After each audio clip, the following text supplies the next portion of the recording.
জামিয়া আহমদিয়া বাংলাদেশের বার্ষিক পুরস্কার বিতরণ ও অভিভাবক সম্মেলন অনুষ্ঠিত।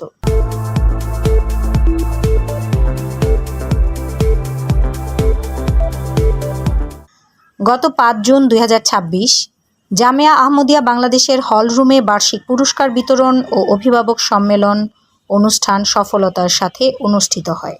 আহমদিয়া মুসলিম জামাত বাংলাদেশের ন্যাশনাল আমির সাহেবের প্রতিনিধি নায়েব ন্যাশনাল আমির জনাব শহীদুল ইসলাম বাবুলের সভাপতিত্বে সন্ধ্যা ৮টায় পবিত্র কোরআন থেকে তিলাওয়াত ও নজম পাঠের মাধ্যমে অনুষ্ঠানের সূচনা হয়।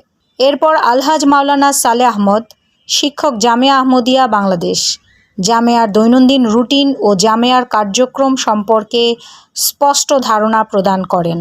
এরপর জামিয়ার বার্ষিক ইলমি প্রতিযোগিতার পুরস্কারসমূহ ছাত্রদের প্রদান করা হয়। পুরস্কার বিতরণের পর পর্যায়ক্রমে ৩টি ভাষায় ৩ জন ছাত্র বক্তৃতা করেন। এরপর ২ জন অভিভাবকদের অনুভূতি ব্যক্ত করেন। অনুষ্ঠানের শেষে জামিয়ার বাৎসরিক কার্যক্রমের বিষয়ে একটি ভিডিও প্রদর্শন করা হয়। অনুষ্ঠানের শেষের দিকে জামিয়া আহমদিয়া বাংলাদেশের প্রিন্সিপাল আলহাজ মোবাশেরুর রহমান অভিভাবকদের উদ্দেশ্যে এবং জামিয়ার কার্যক্রম বিষয়ে গুরুত্বপূর্ণ বক্তৃতা প্রদান করেন।